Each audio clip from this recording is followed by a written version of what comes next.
पशुपालक साथियों, मैं पशु चिकित्सक डॉक्टर सुनील बिश्नोई। स्वागत है आपका अपने YouTube चैनल पर, जिसका मुख्य उद्देश्य है पशुपालक का ज्ञानवर्धन एवं पशुधन का उत्थान। आज के वीडियो के अंदर हम गाय और भैंसों में जो बच्चेदानी घूमने की, जिसको टोर्शन बोलते हैं, बड़ बोलते हैं, आंटी बोलते हैं या घुमाव बोलते हैं, इस तरह की समस्याएं आ जाती है, उसको कैसे ठीक करते हैं जिससे पशु और जो नवजात बच्चा पैदा होने वाला है, उन दोनों को कैसे सुरक्षित निकाला जा सके। पशुपालक साथियों, जैसा आप देख रहे हैं, इस भैंस के बच्चेदानी में घुमाव आ गया था। पशु मालिक ने हमें बताया तो हमने इसको जाकर चेक किया तो इसकी बच्चेदानी दाहिनी तरफ मतलब राइट साइड का टोर्सन था। टोर्सन को डिटोर्ट करने के लिए मतलब बच्चेदानी में आए घुमाव को वापस ठीक करने के लिए सबसे पहले पशु को अच्छी तरह काबू करते हैं। जैसा आप देख रहे हैं, पशु के मुंह में मोरा लगा दिया गया है और आगे वाले दोनों पैरों को रस्सी से बांध दिया गया है।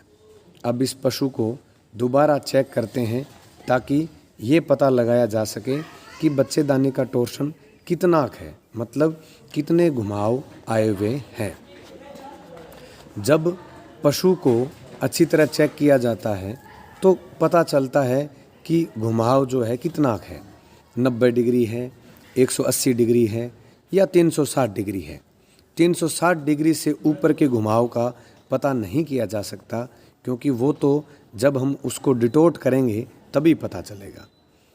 जैसे ही पर वेजाइनल मतलब योनि द्वार से चेक करने के बाद उसके अंदर कुछ जाले जैसी स्ट्रक्चर संरचना आ रही है और भैंस पिछले 24 घंटे से जोर लगा रही है, लेकिन ब्याह नहीं पाई।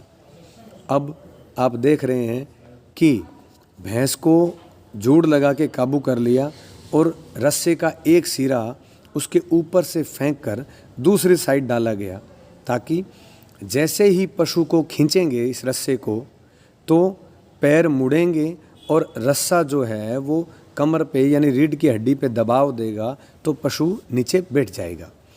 और एक रस्सा आपने देखा हो कि पिछले पैर जिस साइड पशु को लिटाना है उस साइड डाला गया है, उससे खींचते ही पशु आराम से बैठ गया, जैसा कि आप देख पा रहे हैं। इस भैंस में दाहिनी तरफ का मतलब राइट साइड का टोर्सन है, इसलिए इसकी राइट साइड ज़मीन को टच करेगी और हम इसको पलटी राइट साइड में दिलवाएंगे। इसके लिए हम इसके पीछे वाले दोनों पैरों को आपस में बांध देंगे और आगे वाले पैरों को आपस में बांध देंगे। जिस गांठ का प्रयोग हम करते हैं उसे नागबड़ या चौकड़ गांठ कहते हैं। इस गांठ से एक तो रस्सी की मजबूती अच्छी रहती है तथा इसको दोबारा पलटी दिलवाने के बाद खोलना बहुत आसान रहता है। जिस तरीके से हम बच्चेदानी के टोर्शन को भैंस या गाय में घुमाते हैं उस तरीके को सेफर्स मेथड बोलते हैं। सेफर्स मेथड में एक लंबा फट्टा, जिसको प्लैंक बोलते हैं, लिया जाता है। ये फट्टा 10 फीट से लेकर 15 फीट के आसपास लंबा होता है और भारी होता है और चौड़ाई उतनी होती है जितना आप पैरालंबर फोसा मतलब जिसको कुख बोलते हैं या जहाँ आप अफरेवा या टिम्पनी देखते हैं गाय या भैंस में, उसके अंदर ये पूरा फिट आ जाए।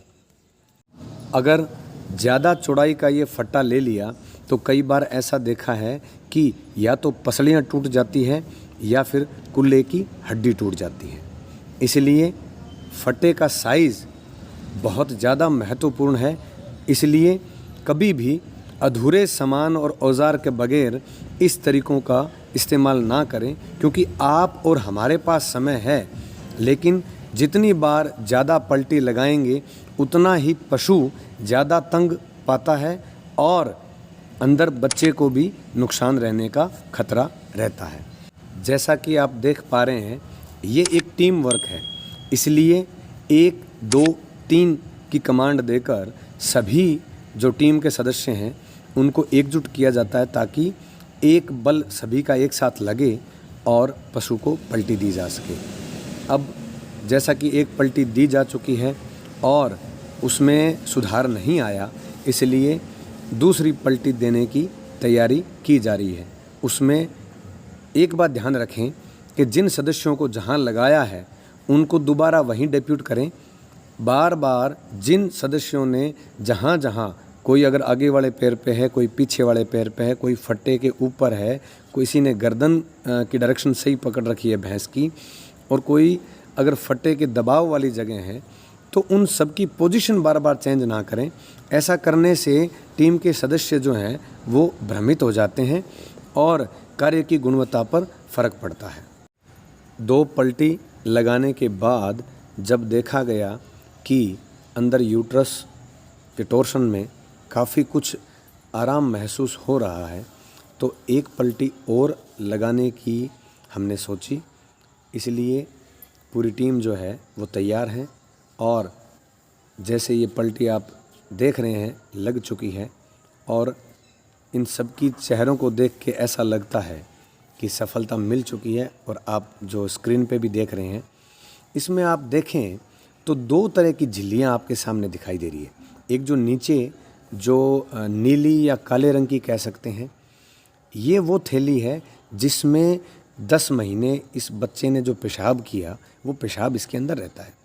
और दूसरी झिल्ली जो आप दिखाई दे रहे हैं, जिसके अंदर बच्चे के खुर आपको दिखाई दे रहे हैं, उसके अंदर गाढ़ा गोंद जैसा पदार्थ जिसको हम एमनियोटिक फ्लूइड बोलते हैं, जो कि शॉक एब्जॉर्बर का, जिस तरह आप गाड़ियों में और मोटरसाइकिल के अंदर शॉकर का ऑयल देखते हैं, मतलब ये शॉक, मतलब जितने भी पशु जो उठते हैं, बैठते हैं, गिरते हैं, तो जो झटके लगते हैं अंदर बच्चे को, उन झटकों को ये जो गाढ़ा लिक्विड जो गोंद जैसा है, ये इन झटकों से इस नवजात बच्चे को बचाता है। इसलिए आजकल की नौजवान पीढ़ी से मैं ये उम्मीद करता हूँ कि उन्हें ये कम से कम पता होना चाहिए कि जो 2 वाटर बैग आते हैं उनमें कौन सा बैग जब फूट जाए तो हमें ध्यान रखना है। जिस बैग के अंदर गाढ़ा और गोंद जैसा पदार्थ है, अगर ये फूट जाए तो उसके बाद हमें आधा पौन घंटे के बाद अगर कोई भी मूवमेंट नहीं लगती बच्चे में, तो हमें अपने नज़दीकी पशु चिकित्सक से संपर्क करना चाहिए। नहीं तो कई बार ये जो बच्चा है वो इसी तरल में डूब के मर जाता है। जैसा आप देख पा रहे हैं कि चिकनाई होने की वजह से हाथ फिसल रहे हैं, इसलिए ये निर्णय लिया गया कि रस्सी के टुकड़ों से अगर हम इनके खुर को बांध दें और उसके बाद में हम खींचें तो आसानी से जो नवजात कटड़ा या कटड़ी जो भी है वो बाहर आ जाएगा। ज़्यादातर लोग ऐसा करते हैं कि मिट्टी लगाते हैं या कुछ जो तूड़ी या घास फूस पड़ा है वो लगाते हैं। मैं पशुपालक साथियों से अनुरोध करता हूं कि ऐसा ना करें, क्योंकि आप जो मिट्टी या जो तूड़ी या ऐसा लगा रहे हैं वो कहीं ना कहीं अप्रत्यक्ष रूप से बच्चेदानी के साथ लगता है और बाद में ये अंदर चला जाता है, जिससे इन्फेक्शन हो जाता है और पशु 2-4 दिन बाद रेसा डालता है। एक चीज़ यहाँ और गौर करें कि जैसे ही ये काफ बाहर आया तो लोग जल्दबाजी में इसको पूरा ही खींच लेते हैं, जबकि ऐसा ना करें। कई बार हो सकता है कि कुछ पानी इसके अंदर चला गया हो, इसलिए इसको छाती तक या गर्दन बाहर निकलने के बाद कुछ समय तक बच्चेदानी के रास्ते में रखें, ताकि जब पशु जोर मारेगा तो ऑटोमेटिकली ही इसके अंदर जो गया हुआ पानी है वो बाहर निकलने की कोशिश करेगा। और बाहर से आप जिस तरह हम कई बार हमारे मुंह में उंगली डालकर उल्टी करने की कोशिश करते हैं, ठीक उसी तरह आप इसको जो नवजात कटड़ा या कटड़ी है उसके मुंह में हाथ डालकर और उसको उल्टी करवाने की कोशिश करें, ताकि जो भी फ्लूइड इसके अंदर गया है वो बाहर आ जाए। और जैसे ही फ्लूइड बाहर आ जाएगा तो नवजात कटड़ा या कटड़ी जो अभी कोई मूवमेंट नहीं कर रहा, ये कान या सर अपना हिलाने लगेगा। इसका मतलब ये उस शौक से बाहर आ गया जिस शौक में ये था। जैसे ही नवजात कटड़ा या कटड़ी जो बाहर आ गया, जिसको अब देखेंगे तो ये कटड़ी है, और जितने भी टीम के सदस्य हैं उन सभी में खुशी का माहौल है। और जो ये भैंस है इसको भी आराम आ गया। ये भी देखो तुरंत खड़ी होगी, जो पिछले 24 घंटे से परेशान थी। और सबसे बड़ी बात कि ये एक मुर्रा नस्ल की बहुत अच्छी भैंस है और जो इसने काटड़ी दी है। अब देखिए आप, टीम के सभी सदस्य जो रोड साइड खड़े हैं, इनमें कितनी खुशी है।